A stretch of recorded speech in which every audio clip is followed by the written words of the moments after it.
Yo, yo, yo.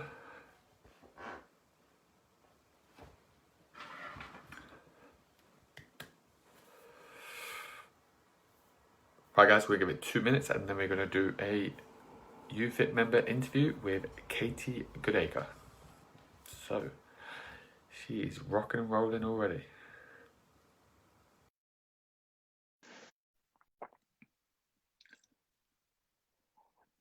Adding.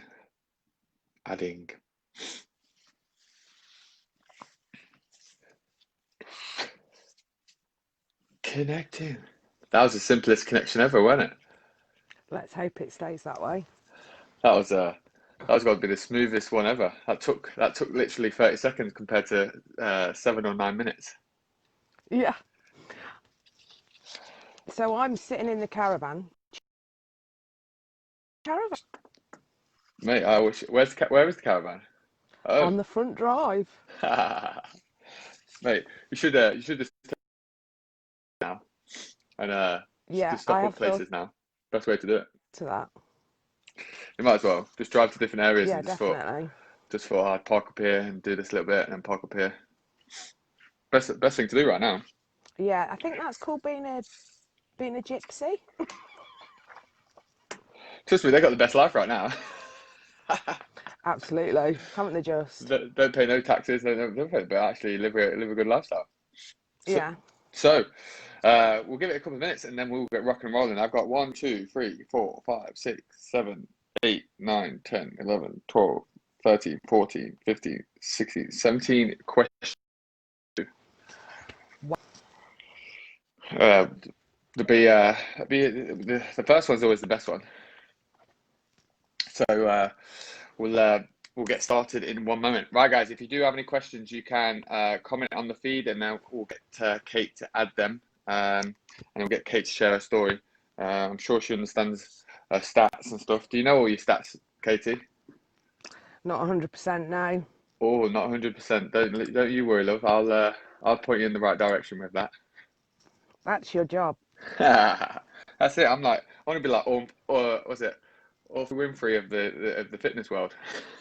I don't think the name out for suits you though. Maybe we could call you Oliver Winfrey. Well, who's that? I don't know. It's just Oprah doesn't suit you. Sam. We'll call me Sam Winfrey. There you go. Yeah, Sam Winfrey. Right, so let's rock and roll then, miss. So guys, just to let you know, we've got Kate Goodacre. Now, Kate's journey has been a remarkable journey.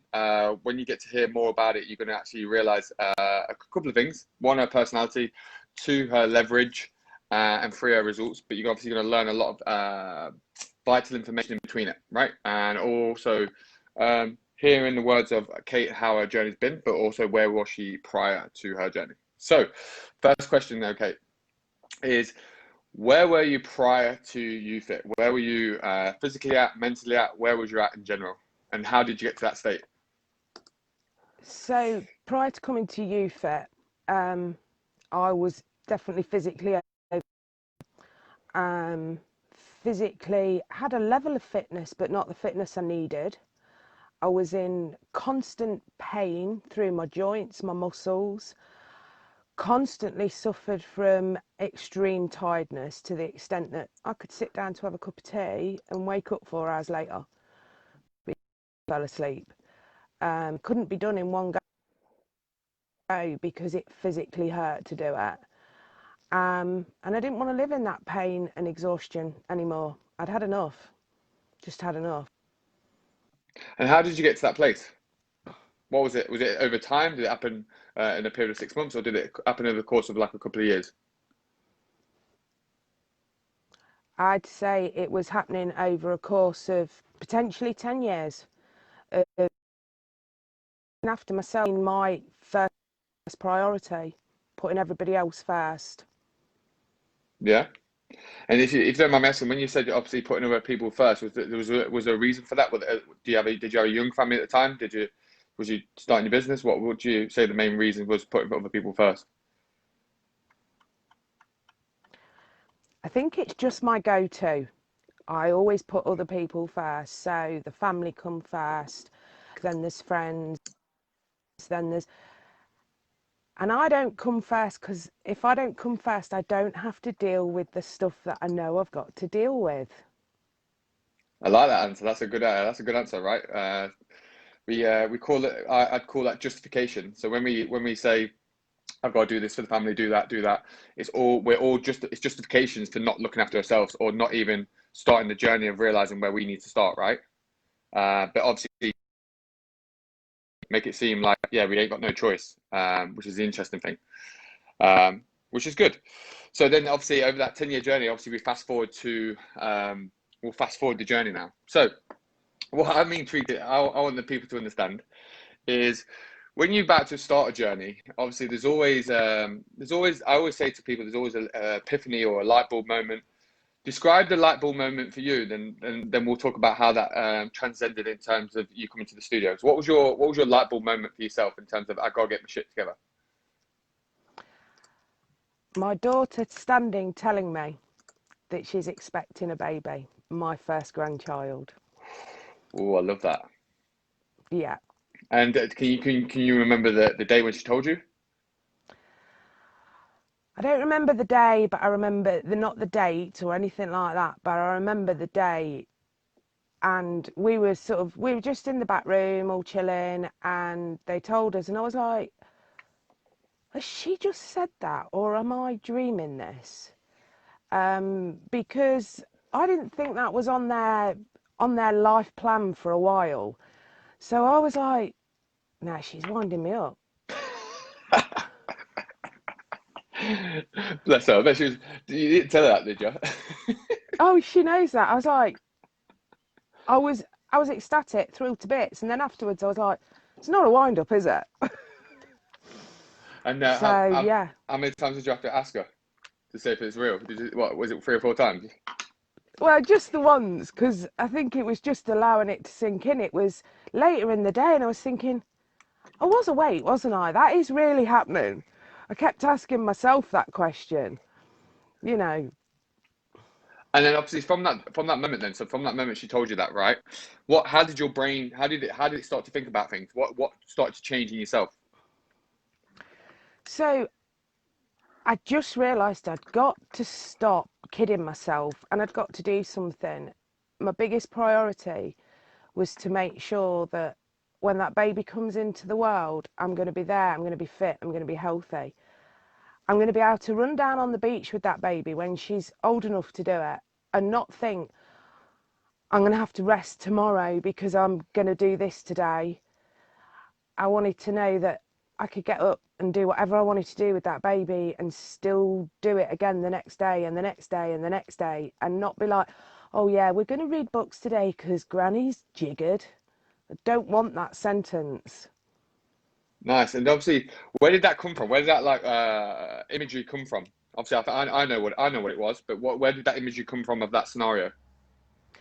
Probably from the own experience from my own grandparents and the time I've spent with those, and just not wanting the opposite imagery, not wanting that, oh yeah, my granny sits in the chair all day. Don't don't want that. Knew what I didn't want.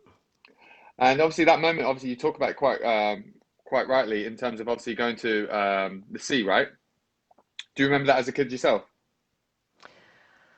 I have a few vague recollections. We didn't have many holidays when I was a child because both my parents worked for themselves, and they bred and trained racehorses. And it's not a job that you can take time off from.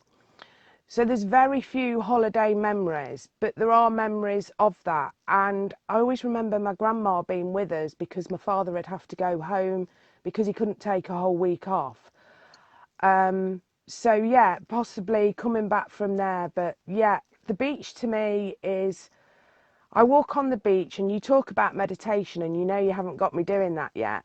But the beach is my meditation. I walk on the beach and the waves wash it all away. So to be able to go down and make memories with a grandchild on the beach to me is just, that's a goal that I'm aiming for. Yeah, because you go to the beach quite often, didn't you? You did it last year, didn't you? Yeah, so I try and go to Cornwall twice a year, so that's most Februarys, most Octobers. And then I'll probably go to Wales, but whenever I go, I try to go to the coast. I need to have the sand under my bare feet 3 times a year. You're not bothered about that? Get blown to bits. I've got a full length raincoat and I will walk on the beach come what may. Whereas I'd be like hiding in a corner with a big jacket. It's all good. It's all good. It doesn't matter what Mother Nature throws at you. It's all good. The interesting thing is, obviously, it was raining yesterday, right? And Danny's like, "Oh, we're gonna walk the baby." I'm like, "What? It's raining." She's like, "Yeah, we're gonna walk the baby." I'm like, "Yeah, but it's raining." She's like, "You coming?" I'm like, "Okay." You've heard of an umbrella, right? Trust me, I don't own one, but I own a coat, and that's the problem.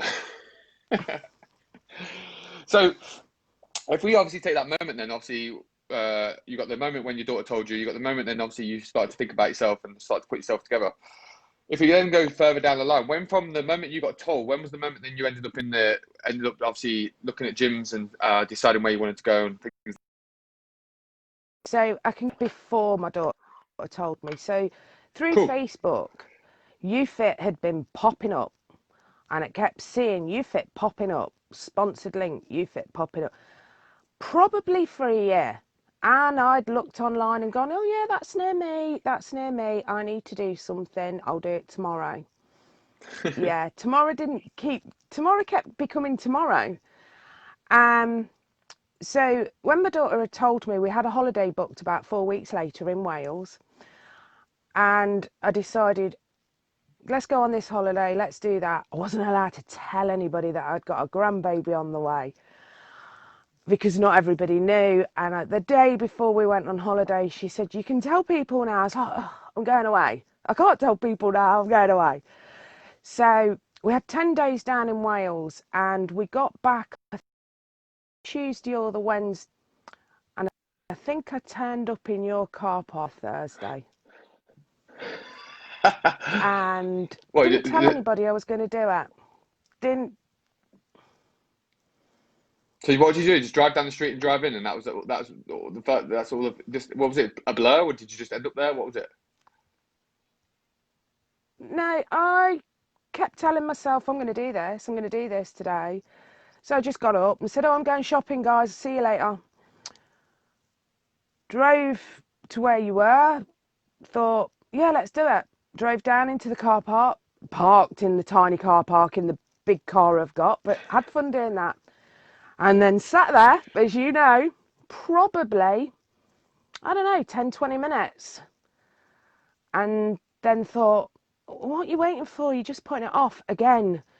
And just got out of the car and came in. And walking through that door is probably the hardest thing in the gym I've ever done. It's always the hardest step, No, right? the when you've got me, I can't lift. That was still the hardest step. Nobody on reception. Bav didn't scoop me up. Miss Bav came Yeah. through, and there you were. And I think I just plonked myself down next to you because you were working, and thought, oh, just wait, and he'll speak to me in a minute. For you guys watching, right? That takes some guts and some balls, right, to actually go through. Remember, Bav's not there, so imagine you opening the door to a gym you've never been to. You go into a gym, walk through the second door, then just going to sit down next to me in my office. I'm flabbergasted, like what's happening there? And even now, talking about it, I can feel the anxiety that I felt just talking about it now.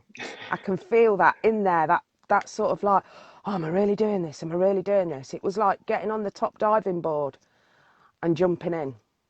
And how did it? Obviously, to be honest, from that moment, I'm quite. I don't have. I have a blur. I don't know what officially happened.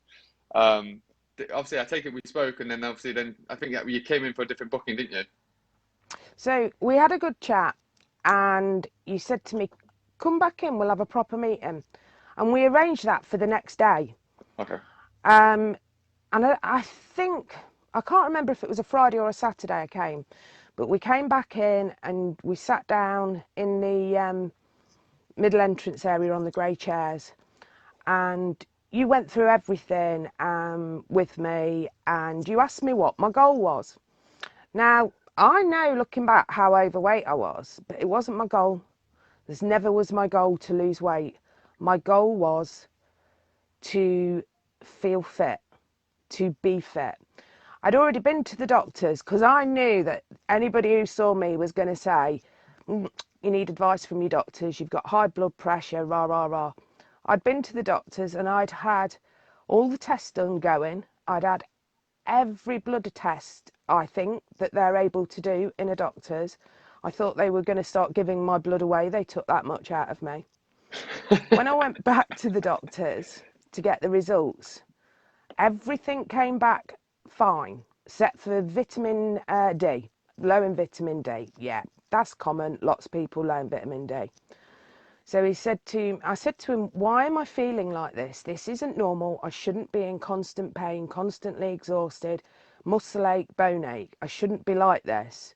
Yes, I've got a dodgy knee, and yes, I've got a dodgy foot, but the rest, I shouldn't be like it. So he said, let's refer you to somebody else. So I said, hang on, before we do that, can I go to the gym? Can I start at the gym? And he looked at me a bit gobsmacked and went, yeah, go and do that. And that's what then took me to you. Nice. So when we'd sat down and I knew that I could start, whatever you said to me to do, I was like, I can do this. My doctor said I can start this. And I think I remember having a discussion with you about my knee and saying, well, maybe I should start after I've seen the consultant about my knee, Sam. You won't let me get away with that shit. Sorry for the language. But you were like, no way. Why are you putting it off? We can work around your knee. We can work around this. You're just making excuses. And I was like, yeah, I am. And we sat and talked, and I couldn't give you an answer. I was like, I can't commit to this right here, right now. And you gave me all the paperwork, and I said, I'm going to go home and I'm going to talk to my husband about this. So I got home, and my husband's here and my son's here, and they know now what I'm doing. I told them I was coming to see you guys. So we sat outside. It was second week of July last year. And they asked me, right, how did it go? So I talked it all through, pretty much repeated the conversation you and I had had. And then my husband said, oh, okay, how much did that cost them? So I said, there's the bit, Dave. So I told him. And we looked at each other and I went, this is why I'm talking to you, because I can't make that decision without you. And my son turned round, who is 25, and he went, Mum, let's put this into context. And he broke it all down and he said to me, and this got me, and this meant I couldn't say no. Mum, I'm going to pay 3/4 of your cost to this, and I'm going to give it you every week because it's an investment in you, and if it means I get an extra 10 years of life out of you, it's worth every penny. He said, it's one takeaway to me. Oh wow. Even that wells me up. And how could I then not do it? I couldn't then not do this because my son would have turned around to me and said, I gave you the opportunity to make yourself better and you didn't take it. And every time I come, I know I've got you guys at the gym and I come on my regular slots when we're open. I come on my regular slots and I know you're going to be on me if I don't get there. Yeah. But my son still lives at home. Yeah. And if I'm not coming to the gym, I know he's going to be like, Mum, what are you doing? Mum, what are you doing? It's interesting. So, if I could rewind back the time and my mum had the balls to do that, or go to a gym, it'd be interesting to see what my answer would have been, because I guarantee probably been sitting here now, it'd probably been more selfish, right? In hindsight, but actually to have a son like yourself who expressed that he would support you, that's a great lad, right? yeah. And that's the obviously starting point, right? If you think about it, he removes all barriers, right? So it becomes Massively. So it becomes a no-brainer. It's interesting, like I said to you earlier, it's how we unfortunately, we're programmed to look for ways out. We look for the justifications not to do things. And reasoning. Remember, for example, everything's investment, right, or cost, or things like this. But actually, in reality, for example, having your son say that, and actually, I admire you going home and actually talking about it to your family, because fundamentally, at first, a lot of people need the buy-in.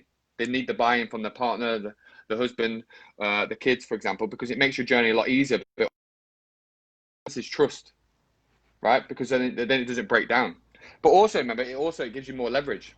The interesting thing is, if you look at your compounded leverage to change, obviously you got your granddaughter on the way. For example, at the minute you're suffering with knee and back, knee pain, get achy, get tired. On top of that, for example, you got your own business. On top of that, for example, you got your family, you got family support. So therefore, it makes you feel probably unstoppable to some degree. I've got your stats here on how much you've lost. Okay. Do you know? The last time I knew, I think I had a certificate for 35, and I know I've been since COVID and the lockdown. I've been up and down on that. So the official is 48.8 pounds lost. Okay, gobsmacked. Right. So 48.8 pounds lost, right? And considering, for example, we've been on lockdown for the last couple of months and still make progress, it's still killing it. I've just checked your last measurement. Your last measurement, you're still bossing it, didn't you? It was at 86.6. Okay, that's Yeah. still bossed it then, right? So that's the interesting part. So therefore, that's credit to yourself, and that's credit to your finger. Your critique. The thing is, for example, we can all have ups and downs, but you have a massive leverage. It's big. Your leverage is bigger than you. My leverage is right there in front of me every single day. Every single day. Because she's born now, right? Yeah, she's born now. So So here's a question for you. When was she born? she was born. Oh God, you've got me now. You're stressing me out because I'm like, shit. What's her birthday? So she was born the day after. No, the day before my daughter's birthday. The day before my daughter's birthday, the 18th of January. You had an arrival very close. Yeah, 18th of January. Nice. And when did you do your Yeah. first walk? Because I remember you telling me about that as well. So walking really has kicked off since lockdown. Yeah. That's really kicked off since lockdown, walking has. And I'm loving it. I'm absolutely loving it. I've done walks with the prams and everything else, but I'm starting to look at backpacks for Rose. I'll give you a backpack. I'll put weights in it as well. Yeah, I want Rose in that backpack. We are going. When my daughter was a child, I used to walk miles with my daughter in a backpack and a boxer dog in each hand. And I'm going to be doing the same with my granddaughter, with my dogs. There you go. Right. So for example, obviously your journey for you, like you said, there's no it wasn't about losing weight, but that's obviously been a side effect massively, but also helped to enhance your fitness. What do you think is still your because one of the questions, for example, is obviously how's your goal evolved?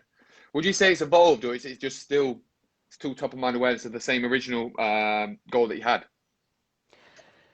So I've added to my goals. So still my fitness is my biggest priority. Physically fit, physically strong has become a goal, to be physically strong. I've done weight loss programs, you name it, I've probably done it. Different type of keep fit things, you name it, I've probably done it. But always and succeeded temporarily. But I've always felt when I've lost weight before, I've always felt like I've disappeared. I just disappear. I come from a big family and I get swallowed up. This time, the combination, and because I've not focused on the weight, I've focused on the fitness, the health, I feel so much stronger physically, but mentally as well. And the weight loss has been a side effect. It's been a great side effect, positive side effect. And now, yes, it is changed. I've added another goal now. So I've probably dropped 2.5, 3 dress sizes. Um, and yeah, I'm sort of looking at, I want to get my BMI to the healthiest range I can now. That's so the fitness level, keep going. The strength to be strong, that's coming massively. I want to be strong. I want bigger guns. You have bigger You know, guns I than want to me. be able to do a bit of what Isabel's doing. Um, and I want to be in control of, and the old control one, I like dropping that bomb in. I want to be in control of my food, my thought processes. I want to be physically strong, so whatever comes at me, I've got what I need. Do you mind if I touch on something? Because Yeah, please do. you can tell me to do one if you want. Um,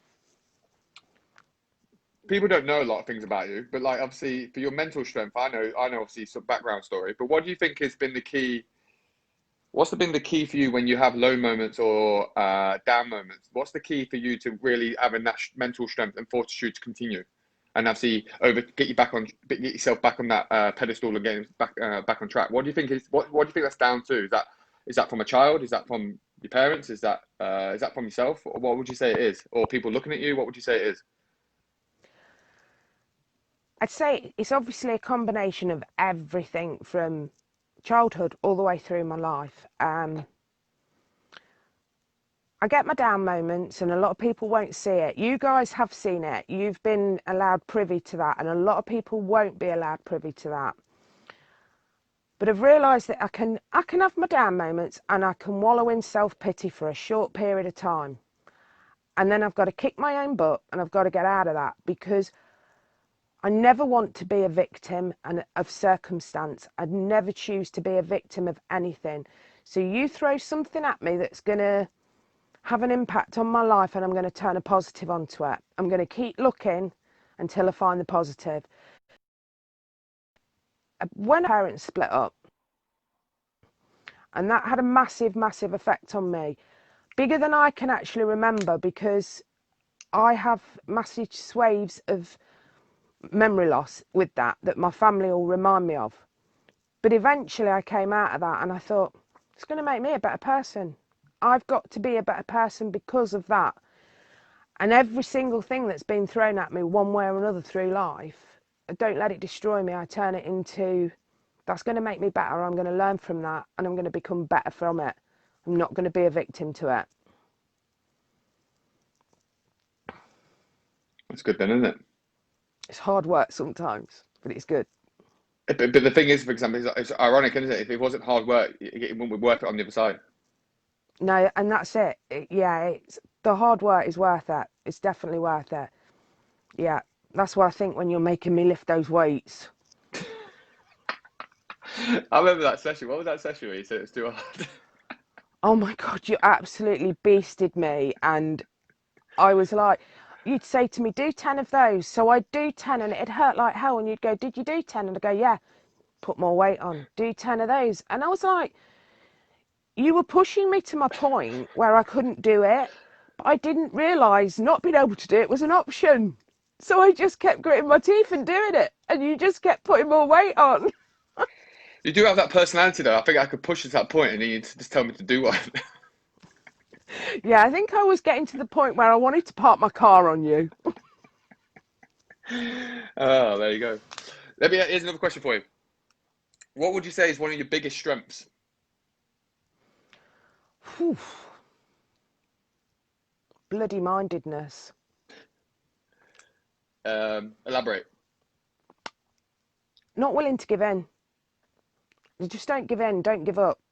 If you feel like it's not working out the way you want it to, if you feel like you want to give in, just keep going. Put your head down and put one foot in front of the other. Because if it's not working out the way you want it to work out, you're not at the end of the journey. It's not over. You've got to keep going. So all you can do in life is put one foot in front of the other and breathe in and breathe out and keep going. Nice, I like that.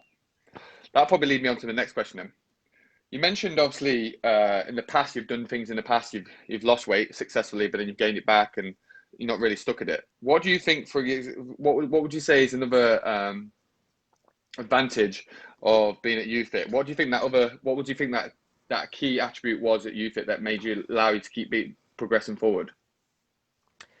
So I think You don't have with you youth, don't have to give Helen a big head either. okay, I'll try not to.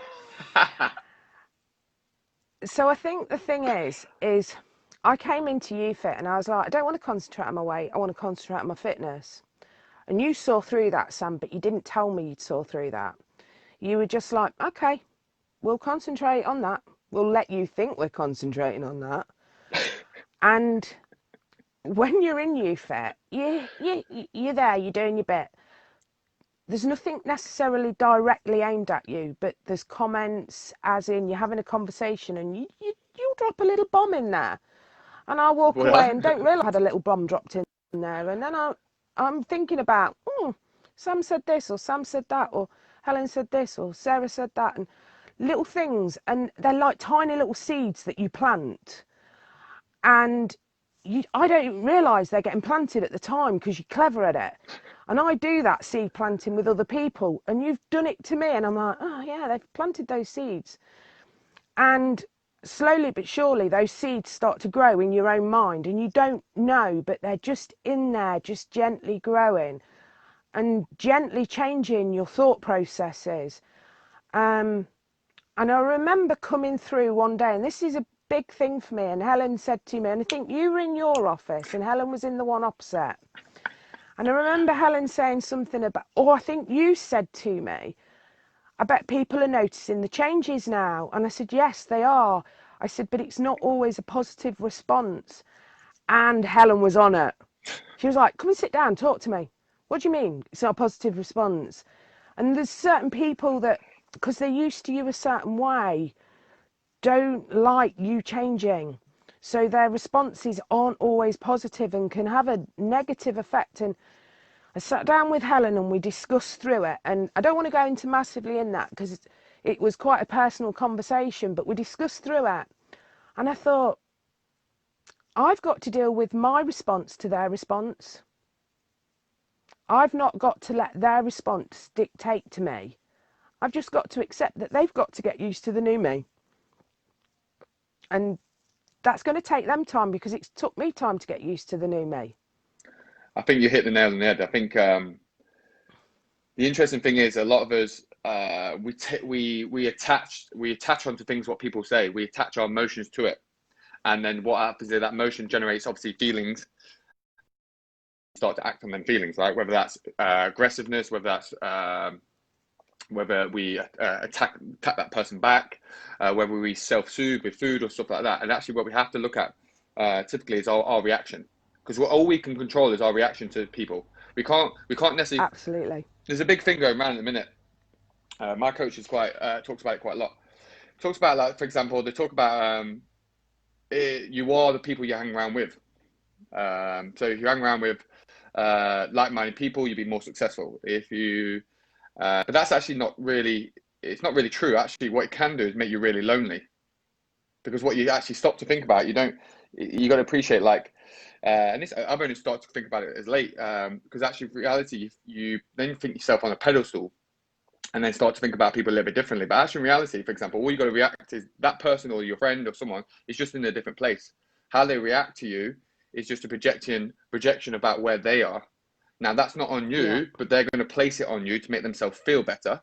Now, at the same time, for example, all that means is that you've got to meet them where they're at and respond differently, right? And that comes from not eliminating people. Like, for example, you'll have friends what are very different to you, but it doesn't mean you eliminate them, because ultimately you're just in a different place, but they'll probably feel threatened by it or scared by it because you're changing. But that's where then hopefully motivated, right? But that's where it comes back, what you mentioned, just coming back to that center of the how you deal with it, how you react to it. Because if it's like you're in the car, right, and someone cuts you up and everyone goes, are you having this, are you having that, you cut up. But actually in reality, that person in the car is not really that bothered. In essence, in his head, I've benefited, I've cut in, I've missed traffic, I'm winning, right? We're in the other car going effing and blinding, but actually in reality, for example, we're just reacting to a scenario. And it's the same when we have friends and family. But you're definitely correct. Looking at yourself and actually looking at how you deal with some of people's comments and things like that is important, because that's the only thing what matters to some degree as well. Yeah, and that's where you fit's different, because Helen picked up on that statement, and I wasn't booked in to have a scene with Helen or anything, but she scooped me in. She was like, this is a trigger point. I need to get her in. I need to speak to her about this.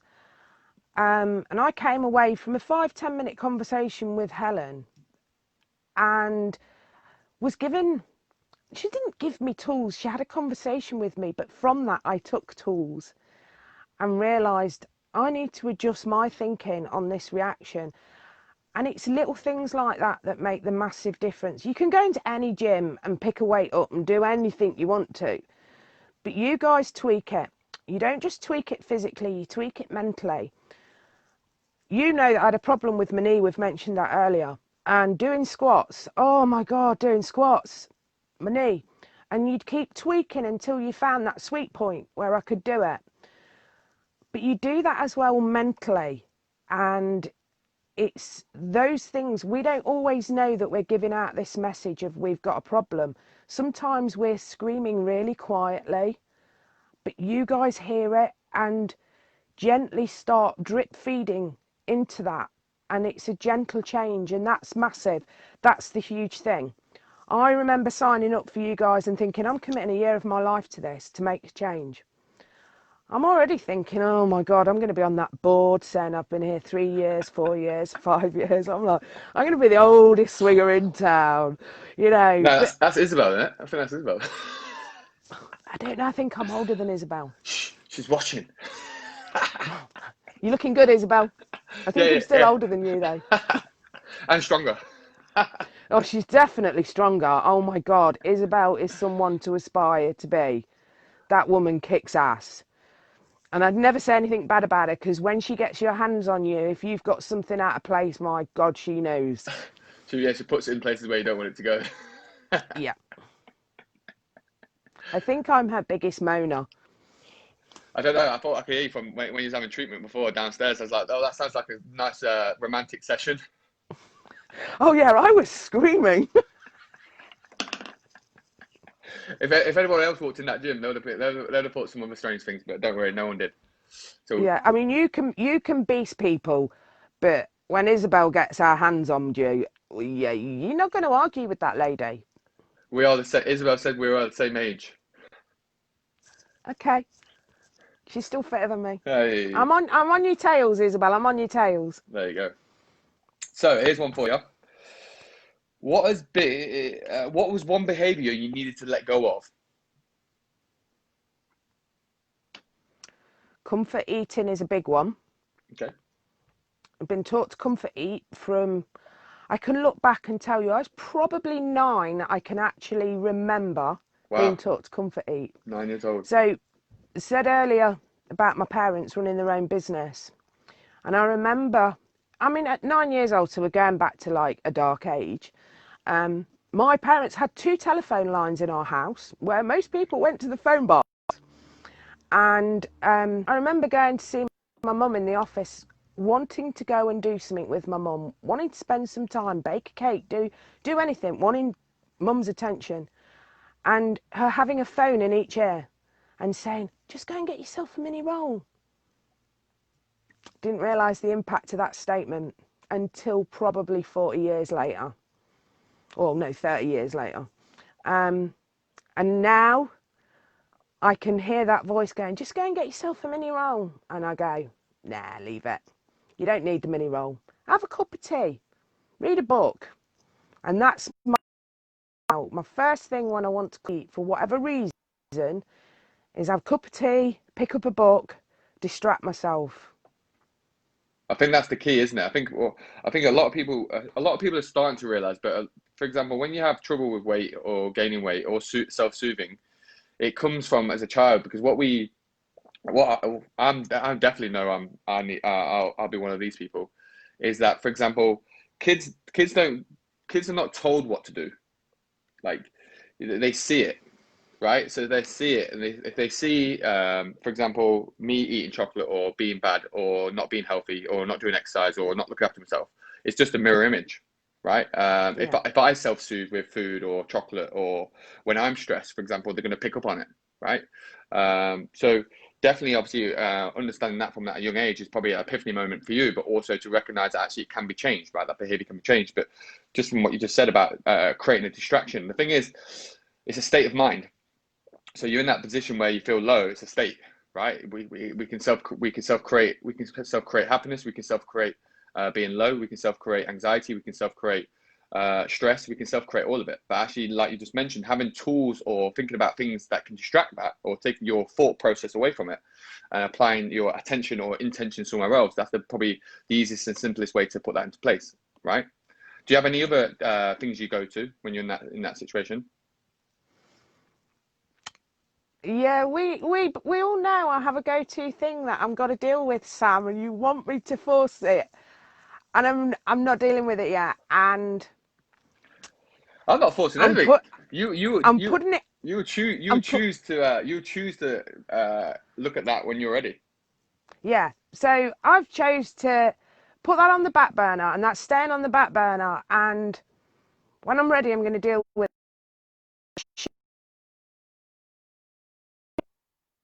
probably two or three down the line to deal with. So Cool. I'm not setting myself up for failure. I'm setting myself up to deal with one thing at a time. And I did take it off the shelf and have a go at dealing with it. And then use the great excuse of, oh, we're in lockdown, we're in COVID, it's so stressful. Okay, I'm putting it back on the shelf and I'm not dealing with it. So, and now I'm like, yeah, I will deal with that because I'm not going to do that in front of my granddaughter. And I haven't done it in front of my granddaughter, and I'm not going to, and it's going to be dealt with. I haven't set a time on it yet, The but the time time will come, and I probably won't even tell anybody when I do deal with it. And then I'll come in and go, guess what, Sam? It's been X amount of months. But guess what, Kate? I got a present for you. Then I'll test it. Yeah, yeah, But like you said, I think it's important. I think the thing is, in it, when it comes to change, sometimes we can create our own stress by trying to change 25 different things at once, right? And sometimes actually you got to ask yourself yeah, on a high priority list, which one's high priority, which one's low priority. It's not necessarily say, like you just said, it won't get done or we won't address it. But for example, you've got bigger fish to fry first, if that makes sense. So yeah, it's good. It's yeah, a good way to look at it. definitely. Good way to look at it. Next, When we had lockdown, yeah, you know that. So I lost a very important person to me the first weekend of lockdown, and I reached out to you guys, and you were there. Now that was my mum, but she's not my blood mum. She's my mother-in-law, but she's been the biggest mum factor in my life, longer than my own mother. And that was a hard time, and I went into a really, really dark place. And not only were you there, but Helen was there, but so was Isabel. And you all reached out to me, and that made a difference. And I opened up in a way I've never opened up to anybody. And I remember at the times at home when I didn't want to deal with it and stuff. And I can remember going up to the cupboard, and I have a stash of tiny chocolate bars. And I went up to the cupboard, and I opened the cupboard and took the bar out, and I put it back in. And this cupboard's next to where my husband sit on his computer. And I went back and sat down. And I got back up and I came back to the cupboard. And I did this 5 times, Sam. 5 times. And the last time I took the bar out and I looked at it and I went, I might see you later. And put it back in the cupboard. And my husband just looked at me and he went, you're in the head. And I went, yeah, but that's the devil in me. And I didn't eat that bar that day. And the next morning I woke up and I felt really proud of myself that I didn't use that bar to deal with what I felt inside. And I got through it. that's credit to you then, miss. Right? But I couldn't have done it without the guide. Knowing you guys were all there in the background, I could have reached out to any one of you and rang you. Isabel said, anytime, day or night, ring me. I could have messaged you. I could have messaged Helen. And I didn't need to do that because I knew it was there. This is good. It means you're it shows how mentally strong you've become. Yeah, with support from you guys as well. Yeah, all me. Yeah, okay, great. Just you. Okay, a little bit of Helen. Yeah, a little bit. She's watching this. She already put her angry face up. I love you, Helen. We don't, Helen. Here's one for you. Someone who inspires you and why. Back to my mother-in-law, my mum figure. She inspires me because she had so many things thrown at her in her life. She saw her first fiancé killed. She met and married my father-in-law, unable to have children, so my husband's adopted. She lived in a terraced house all her life, and all she wanted was a piece of grass to call her own. And they built their own house on the street I live in, 4 doors away from me, and in fact they helped build the house I live in. They built this house and they moved and they did everything, and she was behind all of that, and she got a massive plot of grass. And she took me in like her own. She saw for her son, gave me some shit, but she took me in, and she did a job as a mum that my own parents hadn't done.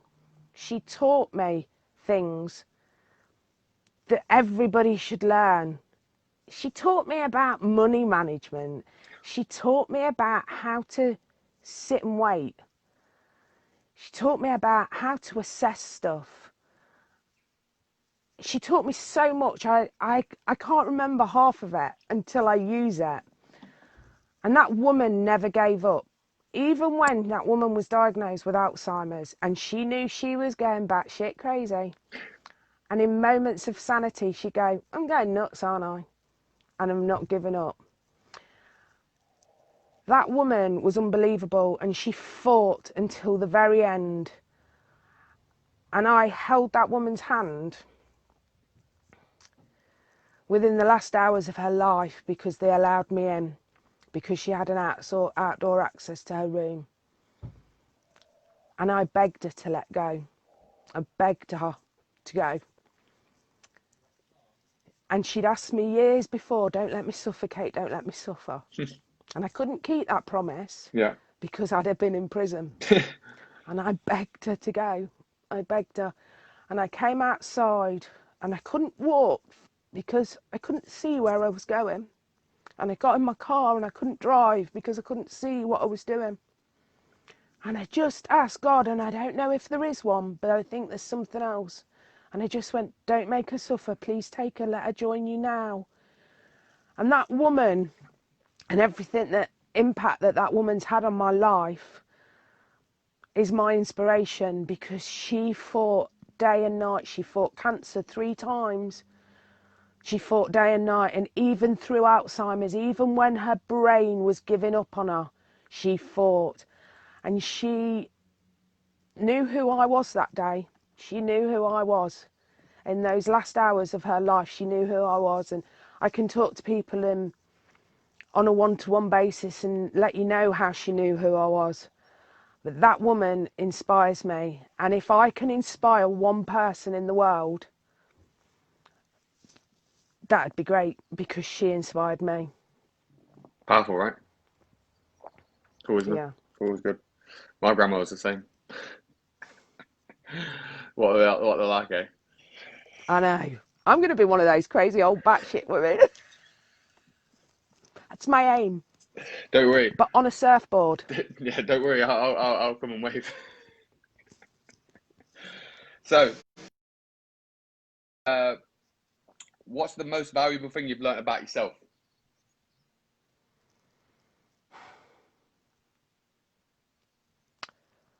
Ooh, that's a good one, that is. The most valuable thing I've learnt about myself.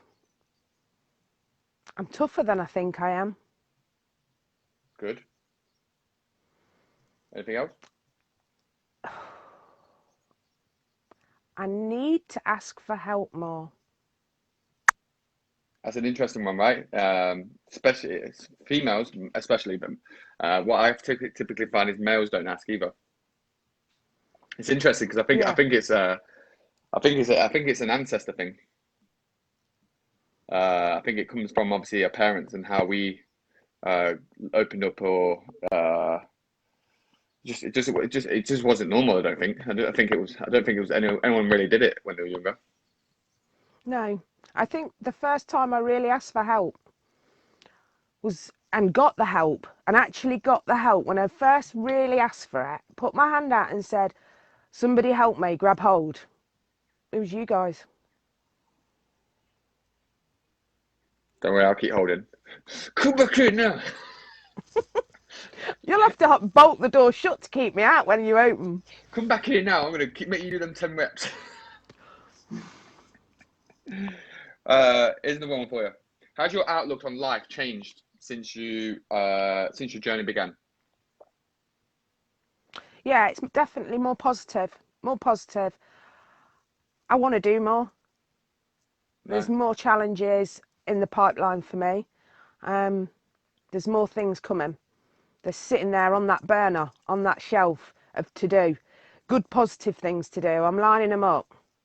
It's interesting that is. I speak to a lot of people because you know when you first start a journey, obviously you got to appreciate where your head's at originally when you're starting to lose weight. For example, you don't think about all the things you've not done.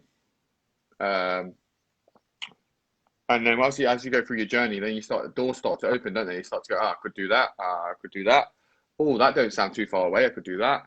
And actually, that's the beautiful thing about losing weight to some degree. It gives you that thing going back to losing weight, gives you confidence, gives you the ability to look at things a little bit differently, and that actually open more doors, which is incredible, right? I think for me, the losing of the weight is not the biggest issue. The gaining of the strength, the physical strength gain has improved my mental strength. Feeling physically stronger. I feel as strong now as I did when I was 25. Physically strong. That is the massive one for me. Because I can lose weight. I can lose weight any day of the week. I can not eat. I can do any diet you give me. I can do that. I'll give But you, I couldn't get the physical strength. I'll give you a new diet. I might not stick to that one. I'll stick to my own version.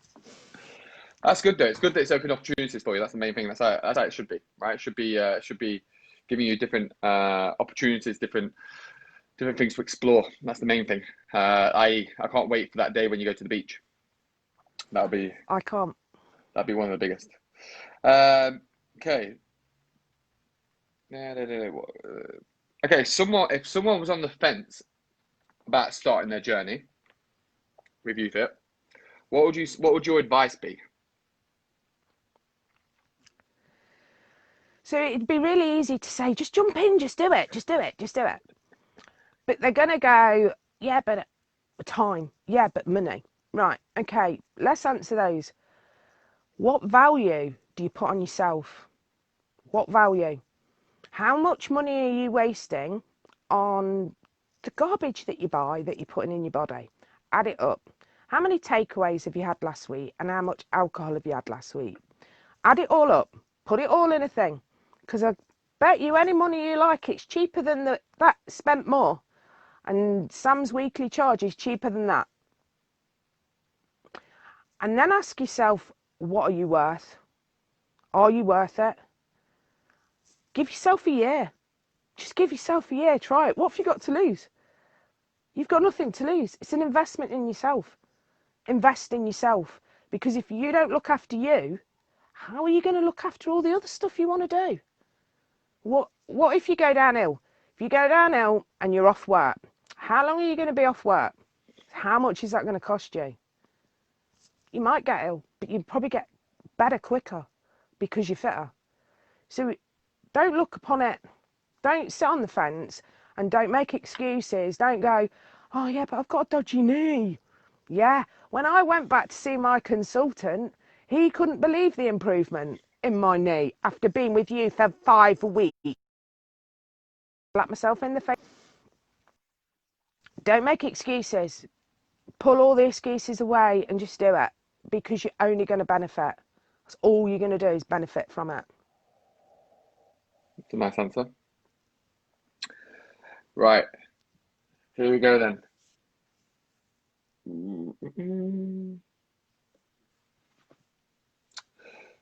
Final one, and then we'll go to some. I'm going to lay some bombs on you because I can do that. How's your? If you think about who you were at the start and who you are now, what do you think the biggest element of you's changed? What part of you's changed? Because we all change, but what part of you's changed? Not physical. Let's look at the mental. What's changed? Is it just that I can? I've always had an I can attitude. I've always had a positive attitude. I've instilled it into myself from a very young age to be positive. I think the difference now is, whereas I could give into it before, I won't give into it now. I'm like, you guys pull me up on the silly excuses I can make over stuff, and now I do it to myself. I think, oh, I can't do that. It's raining outside. I'm not going out. Yeah, I can. Go waterproof. Go on umbrella. Well, I can't do that. I might fail. So what? I might fail. So what? I had a go. You know, I might make a show of myself. And who cares? Dance like nobody's watching. Who cares? So I have that attitude now of, I'm just going to do it. I'm just going to do it. That's why I agreed to do this, because I'm trying to say yes more. And you sent me the thing and I was like, oh, I have to think about that one. We'll have to have a chat, Sam. And I think you'll find within about 3 minutes I sent you the second message and put, yeah, I'll do it, in bold capitals. I thought, what's the worst that can happen? What is the worst that can happen? Just do it. And that's how I'm feeling. Just say yes, just do it. It's really bizarre. It's that book. The books that what I've read, the Feel the Fear and Do It Anyway. It's basically that. Like you said, what's on the other side really? What's like we all say it. Like I said to you at the start, we spoke about it at the start. Justifications. I did it early yesterday when it's raining. Dan's like, we've got to walk in the well. I'm like, yeah, it's raining. She's like, yeah, she's got waterproof. I'm like, yeah, it's raining. She's got, you got a coat. I'm like, yeah, right. So we all do it. The bizarrest thing is, all of us do it. We all justify why we can't do something or should not do something. And it's actually just doing it anyway. Because the interesting thing is, this is how bizarre that we are in the UK. It chucks it down with rain. Everyone stops going out. Everyone stops going out, and then everyone wonders why they go stir crazy bonkers. Where actually, if you got out of the house 2 or 3 times a day, even in the rain, put your headphones in and ain't got out, you'd actually probably feel a lot better. Right? I know I feel a lot better. When Danny forces me to go for a walk, I feel 10 times better. I've got to go for a walk this afternoon, so if it's chucking it down, hey, it's chucking it down, right? I've just got to do it. But actually, I know that people... Get your brolly. I don't know why. I've got a coat. I know it makes me feel better. That's the ironic thing. It will feel better going out there. It's not nice. But when you start walking and you just start to adapt to the terrain, you feel 10 times better. It's that element what you got to remember. And once you're wet, you're wet. Correct. Right, you can come back into a warm home, right? At least we've got that. Yeah. There you go. Yeah. Right. So, do you want to add anything to it for anyone watching? Do you want to add anything? Do you want to add a golden nugget? What do you want to add? Does anyone have any questions for Kate while we're live? And then I'll drop a bomb. I'll think of a bomb. The only golden, the thing I'd say is, if you think you failed at a journey or you think it's not worked out the way you wanted it to, your journey's not over. You're still on that route. Pulling at the lay-by and ret, or you might get stuck on a roundabout, but you're still on the journey. Just keep going. Just keep going. You'll get there in the end, where you want to be, where you need to be, and where you're meant to be. I love that. I love that lay-by one. That was a good one. I get stuck in lay-bys quite a bit. I'm gonna nick that. I'm gonna nick that off you. I'm gonna nick that. Do you obviously you mentioned you don't do really meditation. Obviously that the beach is your sort of thing. Do you read? How do you progressively get better? How would you say you progressively get better? Is it tools? Do you read? Do you obviously I don't know. Is it just coaching? What would you say it is? I've been told by quite a few of my friends that I overanalyze. I'm like, oh, you've overanalyzed that. Oh, you've overanalyzed that. And I analyze a lot of situations, and I overanalyze myself. I mean, sometimes I will go out for a walk because I'll look at the scenery. I'll go out with my camera because when I look through the lens of the camera, that's all I see. And I'll read, and that's all I concentrate on. Because otherwise, in my head, I'm like, oh yeah, you can do that because of this, because of that, or you can't do that. And then it's like this constant conversation, and I constantly analyze and I overanalyze, but I can untie knots in my head. I'm really gifted with that. I'm really lucky to be able to do that. And I can see problems. I think so a lot of people won't know, but I'm dyslexic, and I was in the closet of dyslexia I think I am as well. until, yeah, well, I was massively in that closet and would hide it and learned so many skills to hide it, you would not believe. And when I thought, my son's dyslexic. And when I had him diagnosed and it was proven that he was, I've got to come out of this closet. I've got to come out of this closet. I've got to be out and proud. I'm dyslexic. No, I'm proud of it. But part of being dyslexic, you get given another gift.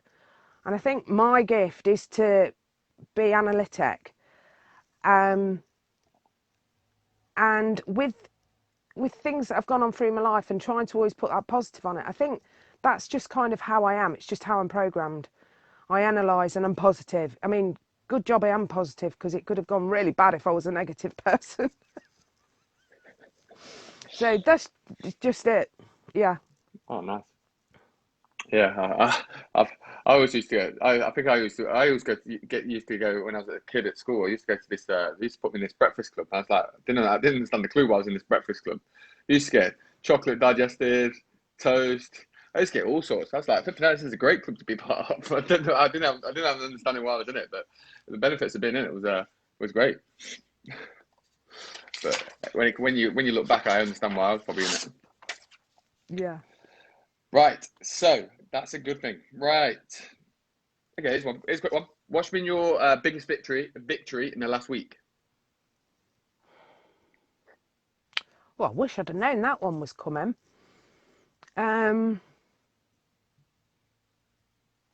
Getting back to work and continuing that I've been not letting my mileage go. So I've still done my workouts. I'm still doing 3 a week, but figuring that, I'm back at work 3 days a week this week, my mileage is going to drop off. No, I got back from work exhausted, put my trainers on and went out. And I'm averaging mileage walking now is 35 to 40 miles a week, and I'm trying to maintain it.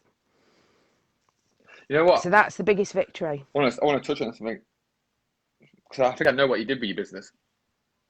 But someone's watching this, for example, and they've either got made redundant or had struggles in the business and stuff.